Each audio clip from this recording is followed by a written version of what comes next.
Ivo BACANA lives, coercion is the first word. Environmentalist's death remains unsolved for almost 10 years.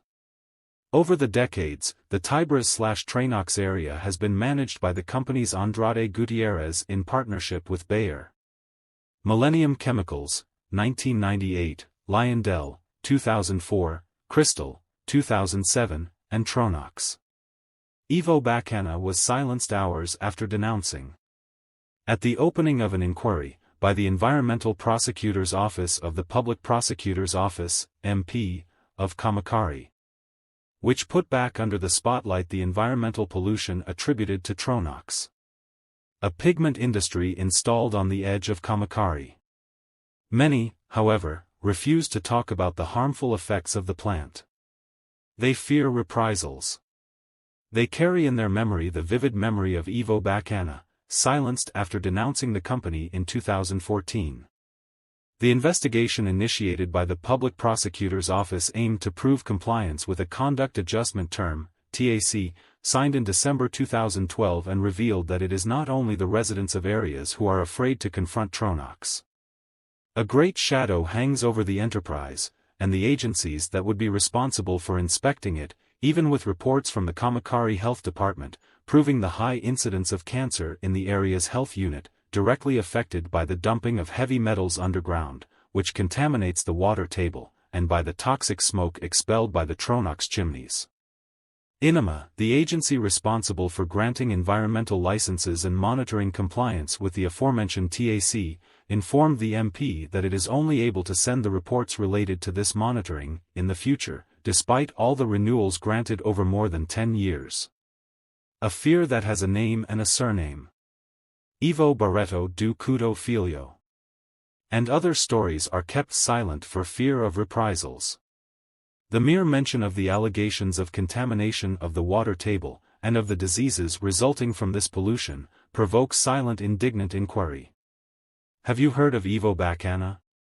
Ivo, a businessman and diver, has become a symbol of the community and the fight against environmental pollution caused by Tronox. Ivo collected, on his own, samples from the seabed, to prove the presence of heavy metals on the seabed.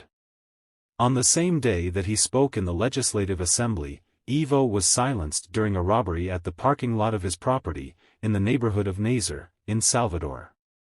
An account by Ivo's sister, one day after the burial, states that the executioner arrived on foot at the parking lot, where his wife, a valet and a nephew of the environmentalist were also present.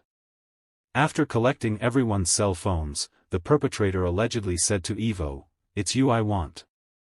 He was not the first, nor will he be the last, to fall for turning against Tronox's economic interests and greed. Salvador Chamber hosts hearing of the Commission on Human Rights and Minorities.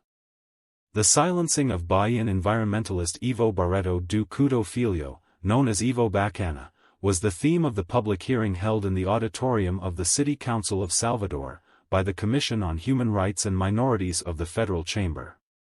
From the hearing, in partnership with the Parliamentary Front in Defense of Human Rights and Minorities of the Federal Chamber, a report was formulated on the crime, which occurred on March 19 of this year in the neighborhood of Nazar, in Salvador. The environmentalist fell with 4 shots, without showing any resistance, exactly on the day he participated in a meeting of the Human Rights Commission of the Legislative Assembly of Bahia, to make complaints against the company Cristal, formerly Millennium, now Tronox. The community in plebiscite renames the Praça de Areas in honor of the environmentalist diver, Ivo Barreto, known as Ivo BACANA. Delegate José Alves, who represented the SSP, made a commitment not to let the crime go unpunished. "We will bring those responsible to light." Attention was drawn to the absence of the victim's family to give their testimony, which raised the suspicion that there was some kind of threat. And he argues, the crime committed with the aim of summary execution, the crime of command, of ambush, must be even more fiercely fought, since impunity and corruption are some of the most atrocious ills of society.